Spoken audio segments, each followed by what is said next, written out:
Kasba TV, হৃদয়ে বাংলা।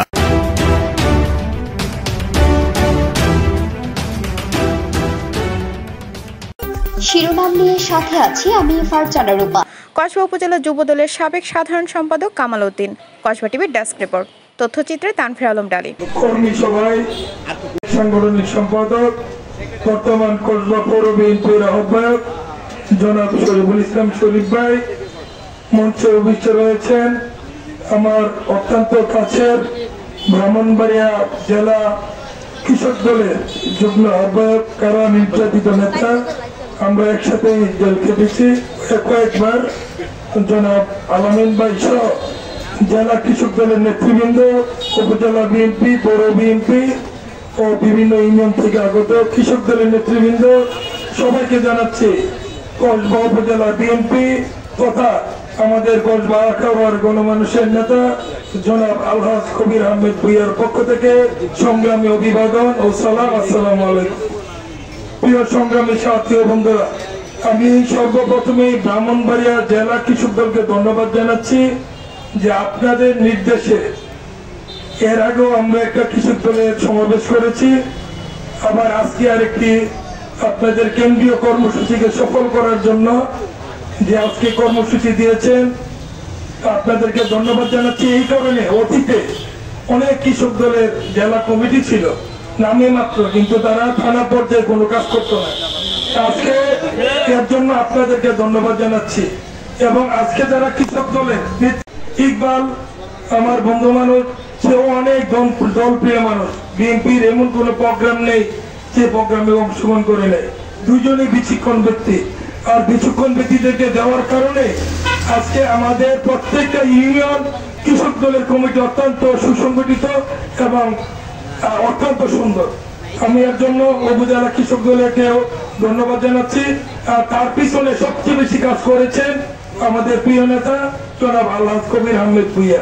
তো ইনশাআল্লাহ আগামী দিনে কেন্দ্রীয় কর্মসূচি যে 2 দিনের কর্মসূচি ঘোষণা করেছে, ইনশাআল্লাহ কৃষক দলকে আরো শক্তিশালী করতে গিয়ে আমাদের কসবা উপজেলা বিএনপির যে কোনো সহযোগিতা চাবে, ইনশাআল্লাহ তাদেরকে আমরা সার্বিক সহযোগিতা করব।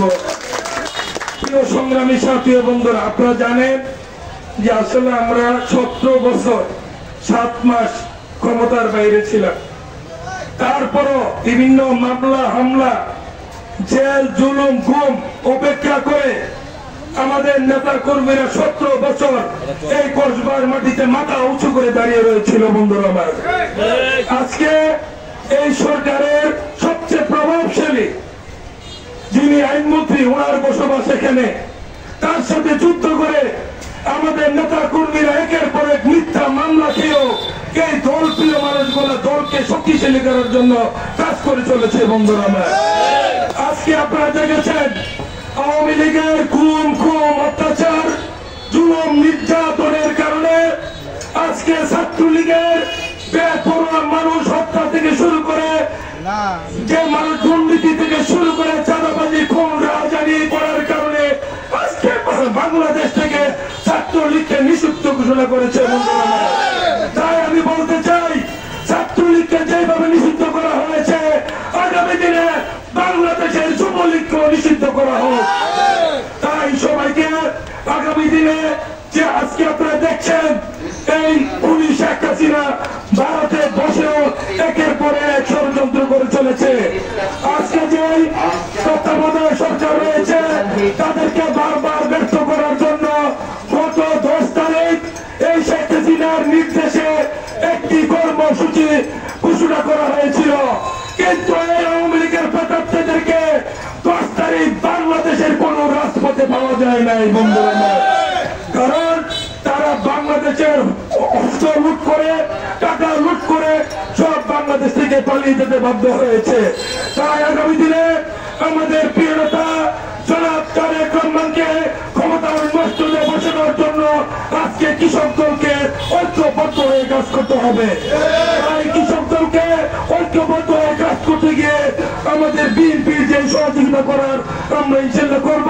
তাই আগামী দিনে তারেক রহমানের নেতৃত্বে একটি সুন্দর বাংলাদেশ গড়ব, সে আশা ব্যক্ত করে আমি আমার বক্তব্য শেষ করছি। ধন্যবাদ। আপনার সবাইকে আসসালামু আলাইকুম। কামালউদ্দিন ভাইকে কসবা উপজেলা কৃষক দলের পক্ষ থেকে অভিনন্দন। কসবা টিভির সংবাদের সাথে থাকার জন্য ধন্যবাদ জানাচ্ছি। পরবর্তী সংবাদ পেতে আমাদের চ্যানেলটি সাবস্ক্রাইব করে রাখুন।